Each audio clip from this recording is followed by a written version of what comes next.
Tuwaniriza ku 21st century. Yeah, actually this is S2 Media Uganda. Tuwaniriza amanya neddoboozi bamita MC Western. And of course we are here purposely for the 21st century. We want to know what happens in the 21st century. Omanyi we've seen nze nalabako century, actually century is bbiri, ya 20th century nene ya 21st century. Wow, some people you've just seen one century, it's the 21st century. Mulembe gwa.com, we believe that generation yachuka and generation changed, and right now in this .com era, we know so many youth out there, they are doing so many things. Abazadde abamu bagamba nti no twayononeka, abazadde abamu bagamba nti no mulembe gwafa. So this time round, the 21st century, we're here to let you know about what happens in the 21st century exactly. Chechibeerawo, tweyisa tutya, biki ebitusomooza, biki bye tuyitamu, biki bye tufuna mu 21st century. And olunaku lwaleero nina two guests on set. On my right, I'm having Adikins Fresh. Yeah, man. Mr. Fresh. Oli fresh. Obimanji guba gugwa, eh? And of course on my left, nina Joe Trust Uganda Abiebie. Tukwaniriza ku show yafu. Okay. Kantandike Adikins. Yeah. Actually twandigadde okumanya obulamu butambula butya. Obulamu si bubi okusinziira n'embeera gye tulimu n'omulembe gwaffe. Era buli muvubuka ebintu bye tuyitamu nga byakusoomoozebwa nti abaatusookawo nabo balabira ddala nti tuba twokyo kitegera kati tuba tukola mistakes naye nga bw'okigattagata nogamba singa balinza mulembe gw'abali gwe baalimu sandibadde bwe nti naye guno omulembe gulaba gujjudde enkulaakulana competition mu bavubuka muvubuka onoobeera nga weefaako okitegeera okola nnyo naamwe nti abantu abaliwo obafiitingamu ensonga kyamu bakiyita nsobi avuka bonoonesa nyo si mirembe gyaki ejjeje gy'abaamiini gye bayambalanga zirombeto ze muzungu apama kati guno omulembe gwakwefaako okitegeera ebuzibu bwe tusanze kati bagamba nti nno ennaku zino musiba mu mabaala musiba mu mabaala. How do you say about that? Is it true ate mbuno mwonoonesa okubeera nga mubeera mu mabaala? Bagamba nti nno mwayonooneka. Is it true okubeera mu mabaala mba kati edda waliwo wedda mu kusooka wali kyakibeerawo nga tewaliwo bbaala?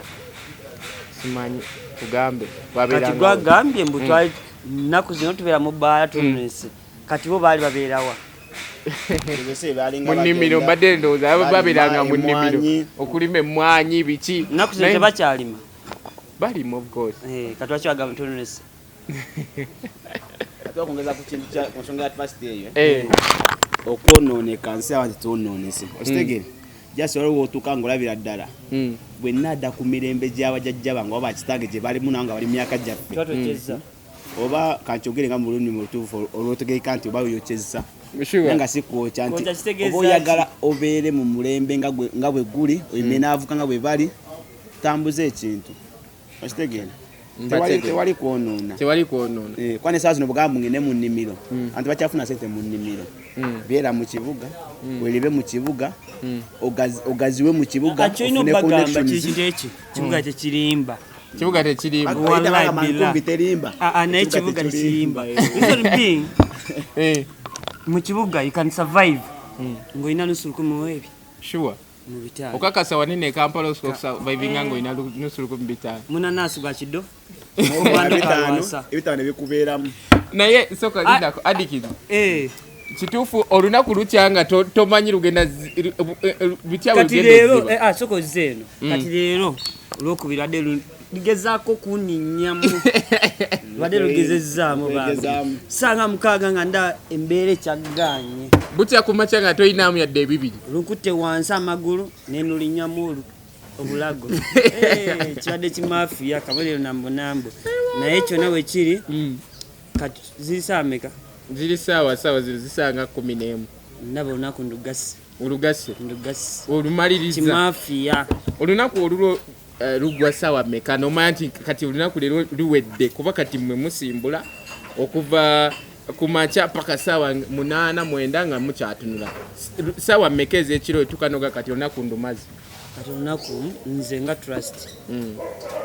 nyinza okukeera nengatta obulimolimo waka awo kulongosa waka kiki okutegeera kati nembeerawo kati ffe tulina abavubuka kabonero nambo muvubuka ayinza okukeera ku makya nakubuuza joyi nefuta efuta banalitegeera efuta kyeki efuta like eggolo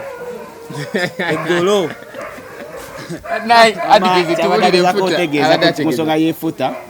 nti kwe kubanga osuze nawe osuze wadde okwamu ekyengi kyokka nova n'ecupa zo nga 5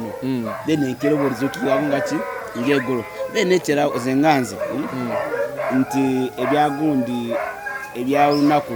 sitegeera nnaku bulungi mpozi nga ntunudde ku kalindo sitegeera kuba nsookera ku makya n'enzuukuka nembeera mu vibe ne bakyali bange vibe nekivamu sawa 12 ez'olunaku oluddako sitegeera nga seebase nenza nenzuukira nenanga omusana gwase mbasibo babukedde baguzibye just kasitamba mu vibe ebisigadde aizulu andiki ennaku zino soko mbulire ebyana mulya kuba kati mmwe muli bapate by the way omulembe guno ngagamba omulembe omutebi ng'omulungi era nsasira nnyo si mu bubi abaafa baapa sure n'ekirala nti guno omulembe gwaffe ng'ensonga y'abaana mulya biki abaana bategeevu sure bategeera nnyo kati sowesani bano abaana b'ennaku zino omwana agenda ojja kwegomba omwana ogenda like for 3 minutes omwana abayinga ekyomugamba like akikkirize bila bwobanga osobola okakasa bulungi eyo esaawa gy'omusanze n'omulaba osoomulya sure osoomulya naye mukikola mutya like you find someone for you tomulabangako like it's your first time to see that person noyogera naye novaawo naye nogenda yeah anti ensonga eziri bweziti kisenzonga egy'omutuuseeko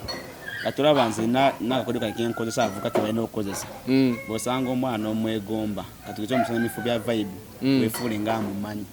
sure mwite Sandra mugambe Sandra my OG long time without seeing you otegeera ajamba which school otegeera nongamba yanko people change wali osanzeko omwana n'omuyita erinnya accidentally nogenda osanga nga lyerirye nsoka nengamba mpola mu ngeri ya kimpowooze Aisha nempulya nga taninze like nengamba Sandra olaba ng'akyuka nomanya Sandra long time my OG otegeera naga really which school taongoga nogamba tegeera kati that's the beginning you understand ofunanga omwana ekikonfide kintu kikulu nnyo kufa abavubuka bwolabo katugire tuli mu bbaala baana bali mu vibe bali ku table wali n'omubeerako booti omwana alina okufuna attention y'omwana mukama alina ng'egyabeeramu fe abavubuka nti omwana bw'omutunulira booti naye naakutunuulira n'ojjayo eriiso eye contact no sharing contact like muluzungu sharing glasses what sharing glasses mu luzungu ate mu Luganda basonyo siri muganda ate mu lomanyi nnyo oluzungu esingo tegenda lwega bebibula vibe gyolimu kati omwana bw'omutunuulira mutunula booti nga muli mu vibe n'omulaba n'omutunula naye nakutunulira ovaayo ojjayo eriiso omuntu agamba kiki mbega nadamu nakutunuulira yani omuntu anovaayo bwadamu okusatu just okola booti okitegeera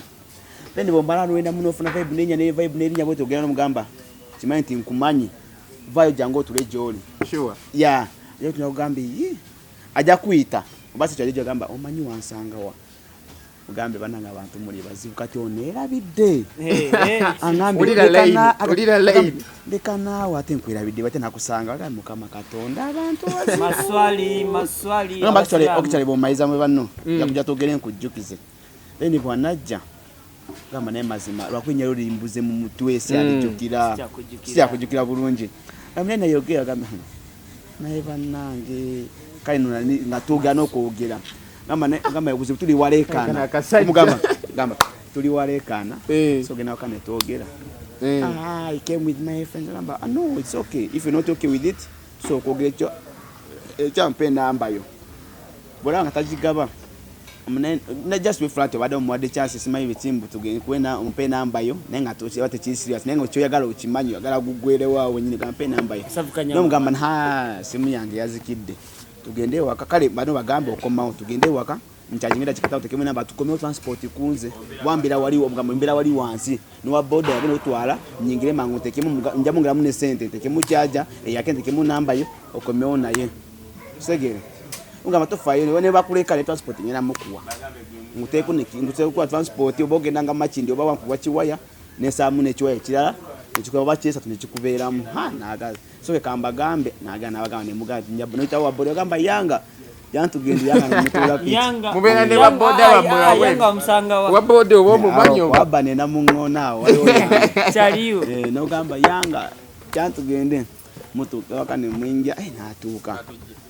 no soko mugamba onywa chicho teganga nebyo kunya wibiriaye waka just bibiranga gwetobijwanga woliye wakato binyanya siberawo mbadde uli nino obuzibu obumu mwenja isa ko kubakyala bano you ladies man tuinamu obuzibu bwemba nkudate nze leero newaita week muno ngamba it's your birthday you understand ate mbadde ne mukwano gwo nizo basanga ntambula ne basanga muli babiri kitegeera ne nkusaba enamba no jimpa ne ngamba just want to be your friend no jimpa naye buzibu buli obu nkugamba nombuze emyaka gyane ngamba maybe it was some 23 nongamba me I'm 21 I'm going to make 22 this month katwemuza mukwano gwo nangamba birthday yagwa ochageera mwina yeje mtumala ko kumanyi abana bana we mubakwana uliriza osanga omwana nga nomukwana nga mupya nagamba next week kintu sigamba mbina sente ostegeera ne yande muvubuka red flag asanga mu bakazi nkwana lero banfunye number you give you my number bitibiti bolemezamu nyagamba is okay I'll find you somewhere I'll ask for your number myself to stay nene kirala kwanye lero mpa the number enkera mwana gwe kyonka mu hungry haven't eaten red flag simanyi mwana gwe transport money kuja mu bulamu bwo wakamufuna atandise simanyi some lunch na ogenze noyogera ku nsonga eno waliwo ekintu eki nange kintama oli omufunye namba omutextinze who gave you my number by the way let me tell you kamanyira kantako uli yakamanyire who gave you my number ekyo kyangu nnyo bobo legend mukwana nzo mugamba sorry I found your number I was scrolling down in my phone ningwa ku number I didn't know who gave me a number but you understand ningamba let me text you maybe ask you who is this you understand hey nangamba oh really ningamba yeah sikumaina ntomaina just insert the number musimu you understand mugamba it's okay I'm sorry for approaching you this way maybe I got somewhere your number the number has been in my phone ngasigu ya jimpa but I'm not here for anybody no bad energy just friendship you understand? In case you bite I'm okay with it if you're not willing just block me I didn't know obuzibu obulala bwoti abawala let me tell you this I'm trust a beard nkidamu nemba nkwanye ne nkulemezamu nongana ate ne ngamba saga take bad energy lwa kuba emba ni mulavu gomba nsimi kati when I tell you let me block you you understand to pick like I keep peace saga kutawanya cause wale ngamba trust you are going to overcall me onkubire nga namusajja wange kati ngamba let me block you I keep peace obe fine boyfriend wo nange mbere chi ne batinga mutima amazima genyini mbansimi kati bwa ku blocking go ulira otya chinuma na just mbanja gabera mukakamo bale ne family yawe nange mbe myembe jange na ikiba chinumi you understand ne just katomwa jana ngamba me trust I can't block you kati awo kiba segeza naye abapikinze no boda bukoze bwa kwetega ostege kumugamba nti okay kale mblock him nimu baro chafa gamba okay nice time all the best bomblockinga nja kukubira ekigambo mwana nzijjayo mbadde nsaago stegere bintu ki bye bakola abawala ebisinga okutama byowulira nti nno ono omuwala musanze leero omwana bikola bino bitama kansooke nkyogere kyanuma nnyo ate oyo that's my G Adkins lumu mba ngenda ku mulimo muleke waka we muleka waka namulekayo nakakazi nali nafunye akakazi ono Adkins kati mba ndi ku mulimo ankubira ngamba ukimanyi mukazi agatwala empale yo enenene etegeera omukazi yambadde bubi etegeera wakajja mu bbaala nakajja mu bbaala gamazima naye akati kambadde bulungi namugamba truth trust yakulese akwagadde engoye zange omwagaza mirembe empale ku ngoye ze etegeera empale ga ya bbeeyi naye mukazi agambye mbuze nyambadde busa atambula mu kkubo kati wazze otya wayiseewa jjukira yali ayambadde nga wa bbaala ekiro ng'ayambadde bubi ebisambi biri bwereere kati ayagala kuddayo kyali west naye kyali ku mulimu omukazi ng'akola kiro omukazi n'amugamba n'aŋŋamba naye omanyi mukazi yange gimpita ku kalindo ositegeera ngenda makindi mu bbaala mbu simanyi lwakwasi nangoye kanyamba engoye zaani trust nga bwe yakomawo ajja kudda nga nange nkomyewo neŋŋamba blood twasanze akwagala oba akwenda mu feelings kiki naye ku ngoye ze feelings kati sikyalina n'engoye nze sikyalina n'engoye buli mukazi gw'oleeta avaayo n'engoye mbu mujje mu bbaala ate engoye saate entuuka ate ki munyambadde bubi zonna bazitutte ebipalepale bino biki abawala mulekerawo okukola ebintu ebyekisiru omusajja akuleese akulonze mu bbaala kawa nekistand ate kati ovaayo n'engoye ate nekyabagambe bwoba nga toledde genda wo otegeera okole ki yebake kati agamba tugende naye ogenda kuba t-shirt nga masiina tugenda laba ate ovuddeyo baby I can't move like this wazze otya mwebereremu mwe abawala bakyolidde actually mbadde njaga kubuuza oleka Adkins ne mukazi wo gw'olonze mu bbaala wa one night stand omwesiga otya kati nze ne Adkins tulinga abaji G kitegeeza ki babadde nnyo nga mugamba tuziibyeko tulidde emmere ng'emaze ennaku 3 kimaafiya obimanyi ebintu ebityo mu geto kitegeera guba kakomando kiddo kati omwesiga kati oyo tasobya mu maaso gange tubaamuko kimaafiya kiki ensonga gyayogedde ensonga enkulu tubamu omuntu nga mweribyeko naye ositegeera olabya ddala ne bwasobya oba nakola ki nga kibi ne bwalya mukazi wo ogamba ismaiji kutwaffe twaliko olaba nanga afunyemu kiwaya kyange nejja kutiibuzawo namuŋŋoonawo kubakidde ku masanyalaze nengwa kiona kyange ne kakooko nenvimba wali ku tebo tonjogerera abanaku blood banki naje oba oli vidola asawa ndi vidola tegeera budde obwo twaliko ne gayi wagone fanero nga mwete gobora bugenda kusaba campus babulese ne tuyingira taxi tuyina mu passport bani tu uniform byabwe wakati banyibyo tuliba bitsogatawo ne tutambula basaba munane tutambulawo fena tutsanga omyenga tudduka kama first isangayo kati nga tugenda kufanero tuyina mwadi ne 10 na sikiza boss wange yadi atayina mitalo nga 10 ja boss kati nga tukola ki nga tugenda tunafanya tuva injira ngeti mafano basa bate bamala pasta bamala isibe batu kutuisa mwaka bon owalo webu tuno wanga yebase ostege ate nali bagambe nali nkuoze nali nakasendike nkuoze mukongana nango likunswaza mu bantu bamuola nakuola mu akasende yakusasula ekyakasende yabaji baba kolo mukazi njabanye sitabanye etano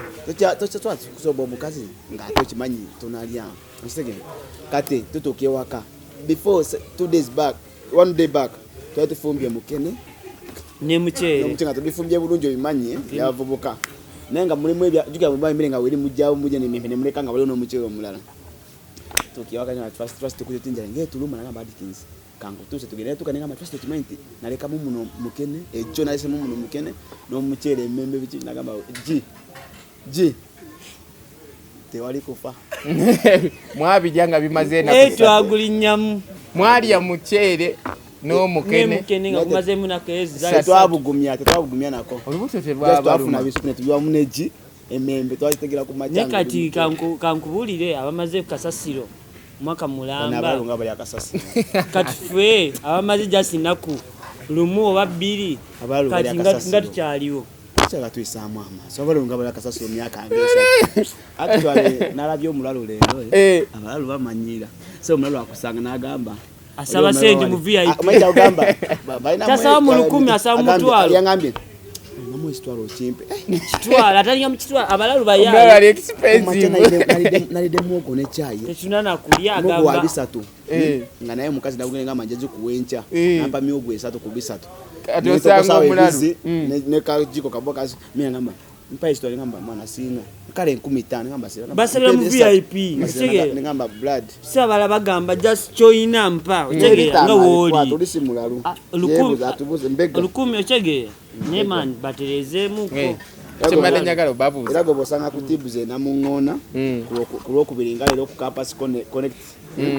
nosanga ntude katebo ndi mu nsonda nguze kimati medi change echebbiri tomanyi sendo zijewa nganziribye ningamba nega ningamba mpayo mulokonyi wawe mulungi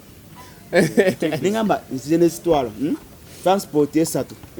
mbasi yaza kasanvu ningamba mpayo kimati medi ngamba ekigere ne supunga mungi nentura kutebwanga supu just nkoza mwenti kamuogo yikakutako muogo nga mungi adiki nechika chumbali wali mbabidole nga tetunaba kulya endagadde osooka ombuulire bintu kigwe abawala bye bakola ebisinga okunyiiza like wasombako ku omanyi obusomba nnyo yatugambye byebintu. Let me tell you, this is my G. You understand? One time, Ulia twali tutambula. Yocha. Ulia, I'm going to be open. Open singing nyango Ulia.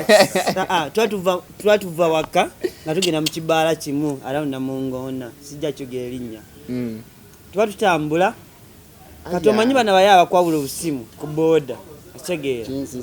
Muyaya ajja ne piki asikako kyaliwanga kasimu. No. Bakabba. Yali maaso nga fetuli mabega ne bachali bange basatu. Kati ampite linnya ngamba byebe simu yawe agitutte.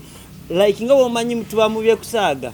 I didn't take action. Utegera ngamba just ali mu vibe bino tuli mu malala. Gena laba nga simba agitutte. Baji twane chikomao nchayogera leka batubulire kyaliwo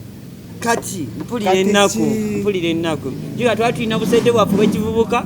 tugamugenda mu baala. It was bucket night. Tuguleyo bukipa waffe bu bucket nga busatu buna tuve tudde waka batwala simu gaya losing a vibe ne kati losing a vibe nga tulina ku meeting ku point kwennyini. You understand? Babye simu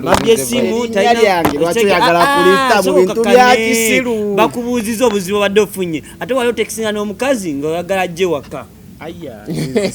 sinzise simu kulimba osiru wadde kutuukaawo nze abyebe seto ina injali yange olionona oli yatugenda mu baala anywa kulya paka bubi omanyi natuka sina vibe simu yakyaliwa bagitutte sikyalina vibe. Tegera yangamba abyebi ate nekyamaze okunywa njagala n'ekikazi nze nfelumo nyali angalisi tegera yangamba njagala kufa lumo mugamba kati yagala ekikazi nga kirwadde oba kyali kiri awo bamanyi byabya kyampala kimpanya kati ekikazi kikwala waka akisomba zalisanga 12 takirabangako gwe gusoso kiraba mukama yamule yalaina stress malaika kuveri mu ggulu aina ebirowoozo bingi ku mutwe tukitwala waka ono natuka obudde nga sikyalina vibe. Ulira natuka waka natuka mu baala neŋŋamba Adikins nze nkulesi kangene nebake neŋŋamba fine nga omwenyi weguli nanywa nafuna eshuwa wemanyi kyekimu ekiri Ulia wamutwala twavayo nawe omuvubuka leka batunyonyole kye wakola tutalinyerange mu bantu ya kisiru kikache ebyo tajja kutalinnya twaga kumanya biki omukazi yatuka waka tubulire wano tunyumya real life real facts kye wakola notitubulira embeera ku ground erieta kati wetwatuka waka tufa obonjoze Adikins yatwala mukazi waka yala blackinze out juki yanywa nnyo ogezaako like omanyi obuzibu tulina abavubuka oyinza onywa omwenge leero n'ogamba mbu ebizibu by'olina biwedde naye just oba biba tebiwedde just oba obyongezaayo you postponed. You understand your problems. Oba ogunywedde leero n'ogamba nina ebizibu mbu kati biwedde n'enkya ojja beera soba ojjuka ebyoyina naye oba otamidde budde obwo obyerabira kati bwe tulina kati jjuka bamubbako essimu n'abeera nga amanyiye kati takyalina buzibu kati n'anywa n'atamira ebizibu n'abyerabira n'atwala omukazi ekikazi akitusize waka ki ekyabaawo tubuulire yatuuka waka ne beebaka simanyi ekyaliwo kati nze jjukira ku makya kyekyaliwo kansoke mbagambe jjukira yakitwala ewuwe kati nze nzukuka kebera ku kyali wange jjukira alinamu pressure bagaba eyinza okwetuga osegeera simu erina problems biki erinako content mungi nengamba kankebere ku kyali wange yasuza atya tuuka wuwe nkonkona gaye nga weddeyo osegeera mukazi nga yazukuka tumuze oliotya bulamu kiki kazi sawa nga 3 zokumakya buuza mukazi olumanyi mbwe twavudde naye mu bbaala nengamba kati ki nagamba munze njagala muzukusa njagala mpe sente ngende nkole nokukola sawa 4 nemubuuza meka osegeera naye mitwalo 2 nemubuuza obeera mbalala mukonze embeera nansana nemubuuza kati nansana bakutwalira 2 osegeera kati yayagala mitwalo 2 okuva nansana okuva namungona paka nansana konze nemubuuza obeera mbalala otegeera kyokka okuva namungona zinga 5 lwa covid byalinga 5 taxi nga ya 5 just recent si covid kati konze tetuzirina salawo nagamba kale twalina black nagamba kale mumpeeyo nga gumu nemubuuza gumu gwaki beera serious kyali waffe bamubyeko n'essimu just tubadde tuzze mukyekingako you understand so kansale story short obuzibu etufuna mu bakazi mbu bayaaye transport money baagala sente nyingi abaana lwaki temwagaba transport money wetemugaba transport money okuva olwo nenkyusaamu omukazi ansaba data first time omuwala ansaba simanyi mbotanalya lanchi nga nkulabe weekend ate n'ekirala obadde tolyanga siriwo batugambe oba ojja namungona nga ziri 15 bw'oba ojja oyagasoka oyiteewo ogende Kasubi okomeyo memmale tugambe wuliriza nina I have this point actually I want to talk about bobo oyite omuwala nga mugenda mu kikolwa like you're going to gamba ogenze ku byakisiru kibikola byakisiru mugenda kwabinga sex ngoze mulaba wuliriza you're going to see that person like I think this thing is two-sided mwena mugenda nyumirwa omusajja ogenda kunyumirwa n'omukyala ogenda kunyumirwa right lwaki tetugabana transport nongamba nze ngenda kuwakuleeta nze akuzaayo nga wuwo lwaki sibwe kibwe kibeera nejjasa obuzibu buli bumu kati let me give an example nga kyali wange Adikins wavudde mu mbeera tonkwesa nga example kale katukozesa amazima nga kyali wange Adikins amazima lwaki oteka mga example gamba nga wavudde mu mbeera lwaki teweeyogerako lwaki gwe bw'ova mu mbeera kyekibeera oyo bwanyo omwenge leka yeeyogere akanyeyogereko nze nga bweda yanjogerako talk about yourself obuzibu inoobo mba nvudde mu mbeera obimanyi ka transport money ako nizo kagatta no oba oganya okujja oba oze gwamanyi naye nza akakusindika ozisindika nga tannatuuka kandi jjukira let me tell you kyetukola mu bulamu munsi wano ulira bwenkera ku makya nengenda okukola what I'm working about it's all about sex sure okolera sex bwe bulamu sina kyakyenkolera ku nsi amu kama kuno nga si sex okolera sex kankubuuza okolera ki gwe nga gwe kati Western tuddemu sokoleke tuddemu okolera kiggwe nga gwe nga show genda kuggwa nakikazi batwadde 5 kamambe zino ekibire bitu wamanga sokoleka tuddemu niye mubuzo tudda okolera kiggwe tugamba nze nkolera sexy tugambe ensonga nga bbiri z'okolera mu bulamu bwo nkolera kuba bulungi ogendewa okolera kuba bulungi ogendewa ononya obululu bulungi wese kati kiri west kagambe kino atwongere yokubiri olaba yokubiri tuwe yokubiri bulungi ogende wesindo agendewa yokubiri okolera kuba bulungi tamageze ugezigezi bavuka amalala eyokubiri. You people are driving me crazy speed. Muntu ala ku speed. Pola. Beat ku beat. Akolera kubeera bulungi agendewa. Yogera point zo. Sokolinde Western wadde ensonga bbiri. Esoose akolera kubeera bulungi eyokubiri. Eyokubiri. Tosiriwala. Mulimu sex. Wallahi sijja balimba eyokubiri. Chikuza ku macha okuyiriba tuwulire wamensonga sibwe tumaliriza kuba bulungi tujja bio ebintu ngenda zogera nga tuwulire wamensonga tugimanyi ajogere sokolindemu bannange abatulaba leka tugenda kuddamu next time ebadde the 21st seconds 5 zokka kyengeno omugambe sembayo kugina emyaka gye tuliko myaka 28 kudda wansi gwenga omuvubuka gugina emyaka tokkirizibwa kubeera nga omanyi siginicha ya kyamaani obatya mb'osirwala ogula ettaka gugina emyaka olina okugula kamotoka tolina oba nga osirwala bakusanga mb'oyomba ettaka mbu balibbi alina kukola ki omuvubuka saawa zino bw'ofuna sente wadde oli mu kisinga olumu kyo okuba ekidiiru kyo singa olumu eyokya singa olumu bata olina mbwadde n'ekikumi blood nadafa avuga ateekamu obutala bwa bbulu njala ekuluma obanga ali maaso tofaayo guno emirembe gyaffe gino emyaka kuba bulungi kucakala kuzina wallahi that's it kamusa tugambe akasonga munga tuggalawo show kyensobola obagamba ensonga emu eri bweti nga yamagezi bamu bintu bagise the 21st century boys and girls tugenda beerawo every weekend ku Sunday tubeerawo 21st century boys and girls. We actually get to know what happens in the 21st century. Chechibedawo beisa batya abana bawala. Actually next week we're having some ladies on the set. Tugenda beda nabo even with these guys. Tulabe how life is.